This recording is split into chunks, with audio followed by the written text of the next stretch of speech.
Hi class, welcome to week 8. Congratulations for getting through all of the other learning modules. You're now in learning module 8. You should feel very proud of yourselves for doing all of that great work. You all have had some pretty excellent progress, excellent efforts, which has really shown on all of the products you all have been submitting. So I'm very, very proud of you all.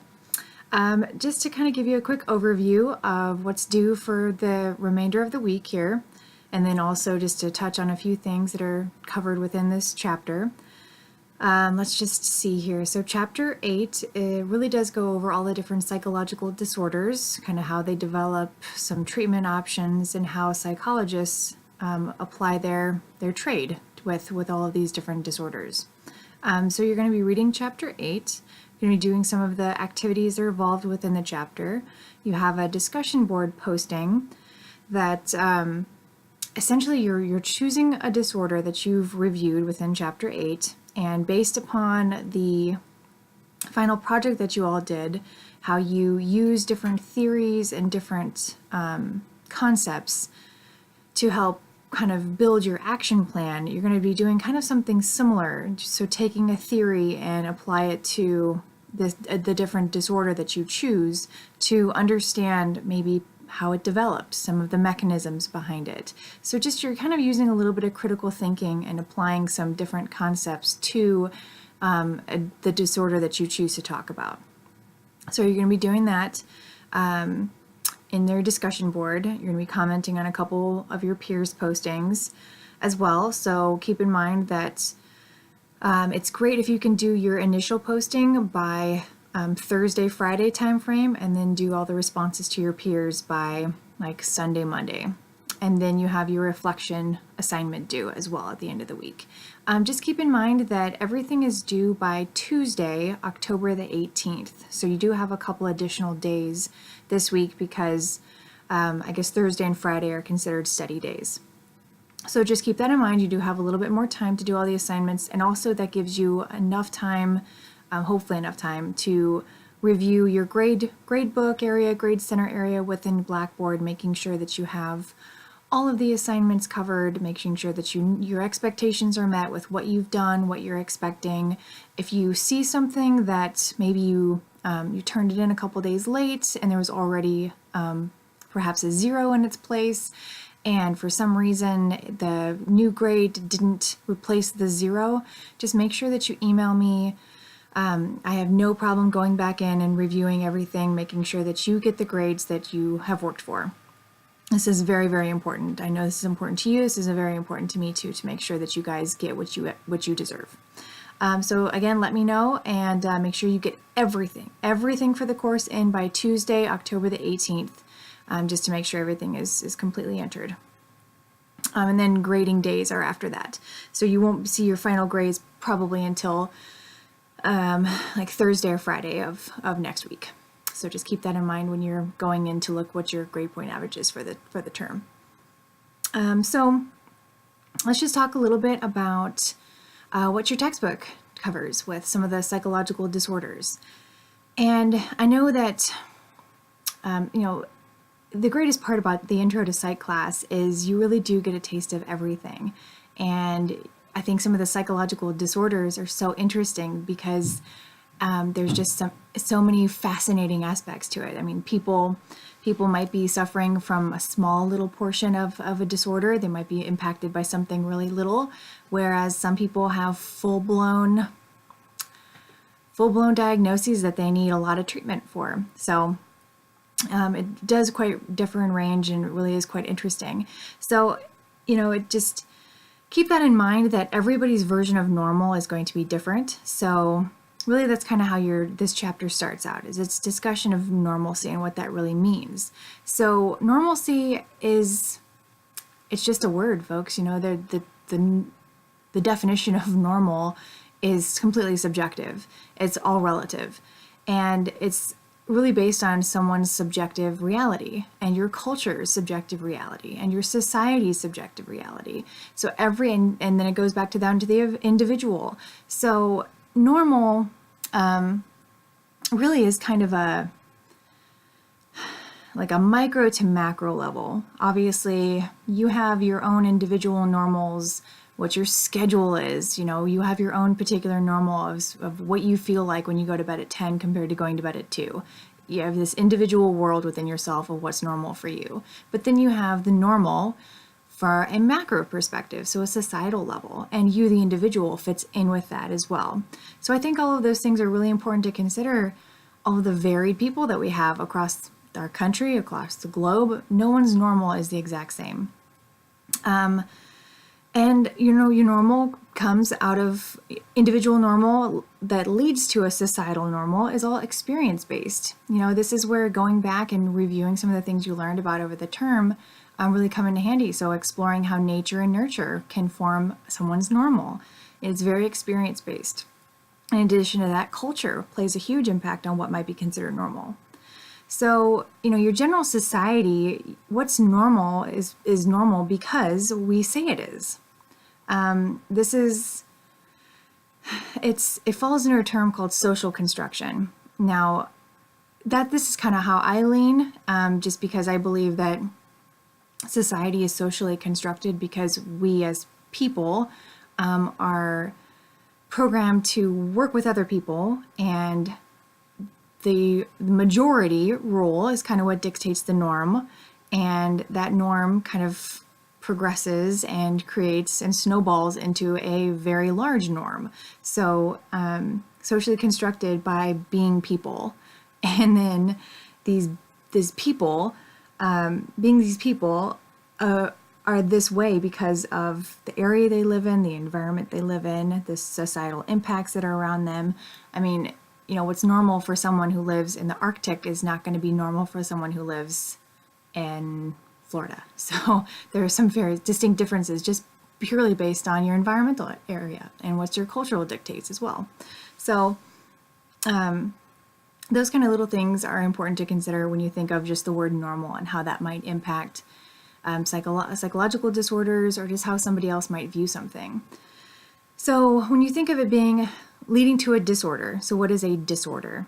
It's when something is disrupting or disturbing one's norm, so one's homeostasis, one's ability to be normal. And that's individual normal, so that's where they're unhappy or unhealthy with their life personally, but then it also might impact at a little bit bigger scale of society. So if someone who's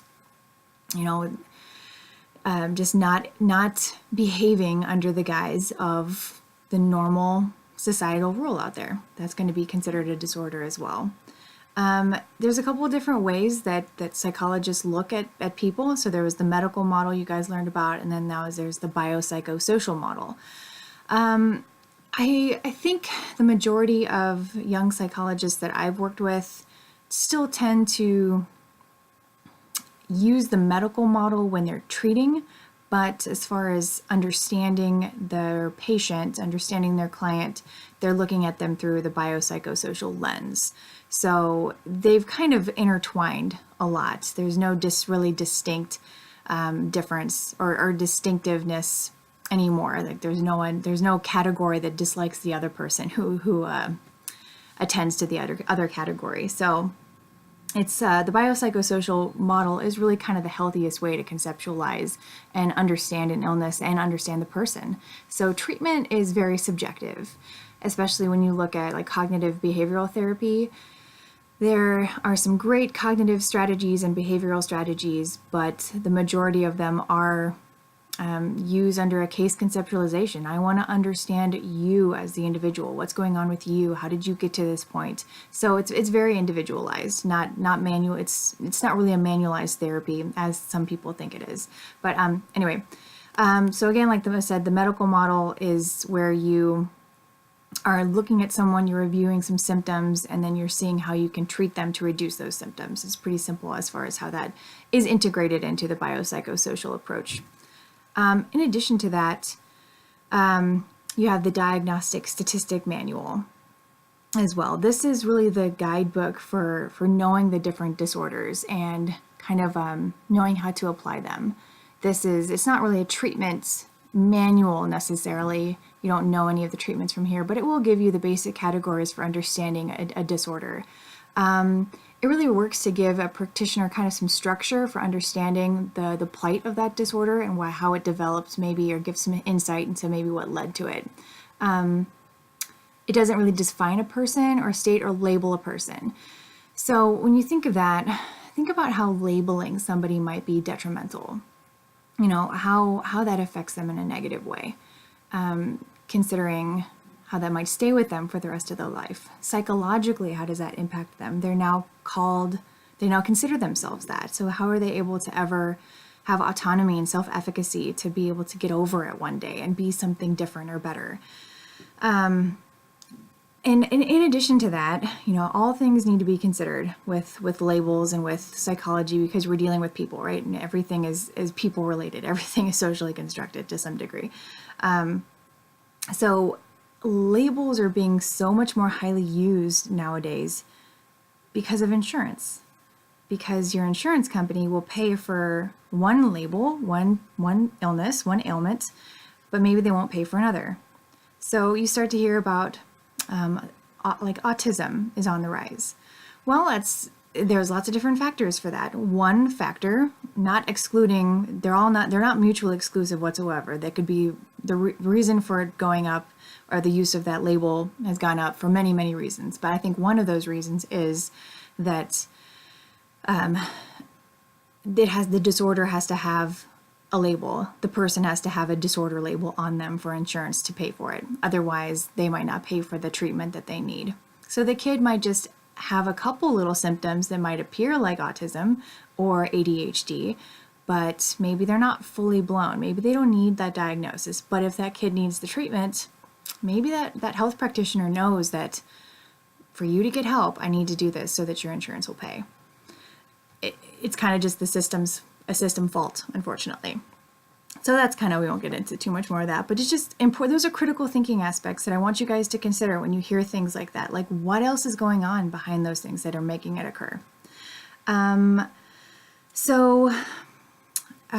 Just another aspect of the textbook that goes over the chapter is the different areas that the Diagnostic and Statistic Manual actually covers. So the different categories for the disorders. So I think they start with anxiety disorders. So anxiety disorders are very interesting. You start to see panic disorder, OCD, different phobias, elements of post-traumatic stress disorder also goes into that. PTSD is an interesting one because, you know, it's called post-traumatic stress disorder. Now, actually, people suffer from post-traumatic stress all the time. Just, it gets added, that D gets added onto it when it becomes so, they have such an inability to manage it anymore. Lots of factors go into that. Just to go off on a tangent here and talk about PTSD, I mean, you think about nature and nurture again. So, you know, nurtured, maybe they weren't, as a child, nothing happened to help them get that resiliency quotient that they needed to be able to deal with a lot of stress. Maybe they just weren't taught to deal with it. In addition to that, maybe their environment isn't very healthy for them to be around. So those things just contribute to some really awful experiences that they might have gone through, and now they have some post-traumatic stress, but they have no one to turn to. They don't know how to cope with it. So it ends up manifesting into some sort of a disorder. So again, these are the interesting things to consider and critically evaluate all of these different aspects that are happening with someone, because let's be real, as people, we're dealing with stress, we're dealing with anxiety, we're dealing with depression, we're dealing with sadness. All of these emotions, they happen on a regular basis. They really do. But a lot of us don't we don't go to a place where it's considered a disorder. So why? Why is one person subjected to that, or able to go to that, to get to that level, whereas some of us are not? Just a lot of things factor into that, I think. So in addition to anxiety disorders, you do have the mood disorders, depression, bipolar. You have schizophrenia, which is another kind of semi-category. And your book does a great job talking about schizophrenia, all the different genetic factors that go into it, how some of the mind-body interaction aspects do contribute to schizophrenia worsening over your lifetime. That's talked. Dissociative disorders as well. So this is this is where you just, everything is separated. You feel like maybe you're hovering above yourself. So different personalities kind of factor into that as well a little bit. Then you have your category with eating disorders, anorexia, bulimia, binge eating disorders. These disorders are very environmentally encouraged, and I'm not sure if your textbook talks a little bit about anxiety being included in there as well. Some of it is anxiety related in that they just don't know how to get a control of their life. They're anxious. They're kind of neurotic. They just, how do I control life? How do I control something? And so they just feel comforted when they can have some control. Another interesting aspect of that you see behaviorally, or anxiety manifesting into something behavioral, is trichotillomania. That's the word of the day, trichotillomania. It was called trichotillomania before in the DSM-4, but now we're in the DSM-5. So trichotillomania is where you pull your hair out when you're anxious. That's the one way that you get relief, is if you just kind of pick and pick and pick. So it's just a lot of little tweaks about somebody. But again, that might not become a disorder if you're just doing it just to calm yourself down a little bit. This is why normalcy is such a great concept to fully understand with how it applies to all of these different things. There's a general definition, but there's no general like set application. We can try to define it as best we want to, but everybody's indication of yes, it bothers me, or no, it doesn't bother me, might be a little bit different than somebody else. So, okay, so eating disorders, and then you've got personality disorders as well. Personality disorders are probably one of the most challenging things to treat. It's very, very hard to try to engage with somebody who might have some sort of a personality disorder. Antisocial disorder is one that's most commonly studied, I guess, and most interesting as well. Borderline personality disorder is also one that's very challenging. Your book does go into a little bit more about antisocial disorder. I think that's kind of an interesting area for people to study. It's very forensic based and neuropsych based as well. So one of the personalities that I find kind of interesting that goes along with antisocial is Jeffrey Dahmer. If you guys are aware of kind of what his deal was, he was pretty popular back in our anti-popular in the 70s to 90s.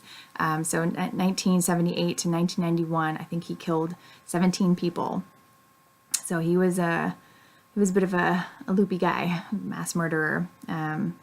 He eventually was caught. They did a lot of psychological testing on him, and his Minnesota Multiphasic Inventory, Personality Inventory, the MMPI, showed some big spikes on antisocial personality. So it's interesting how a lot of the tests will show definitive answers of, hey, your personality is kind of kooky, buddy.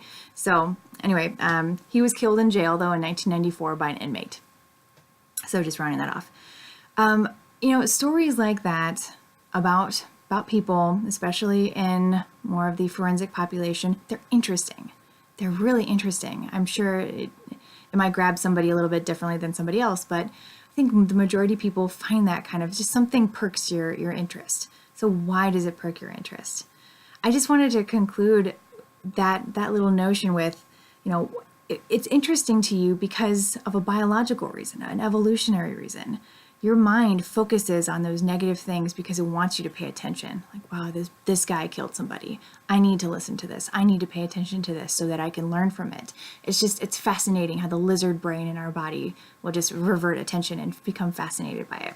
So that's kind of just a last little minute of psychological interest with that story. But you can also Google the different MMPI's results of some of the serial killers out there. So Jeffrey Dahmer, Ted Bundy. I'm trying to think of somebody else. You just Google them; they'll pop up. There's some interesting personalities out there of people who have done some pretty bad things. So kind of fun. But anyway, so overall, the takeaway there is just normalcy will be different in everybody, and everybody's they're very normal based on their nature and their nurture. So, we really kind of round the whole course right back to why things develop and how important it is for things to develop in somewhat of a normal way, whatever that normal might be. So I just wanted to say thank you to the class for all of your hard work, for all the great discussion board activities. You all had some wonderful, wonderful things to say, some wonderful personal stories that you let in on. Those anecdotal knowledge really connected with all the textual knowledge and the theories, and I think you all said a lot and you showed some great academic progress. So feel very proud of yourself, and thank you for making the class very interesting and thought-provoking. So good luck with the rest of this week, and please let me know if you have any questions. I'm here to answer whatever you guys need. Thanks a lot, class. Bye.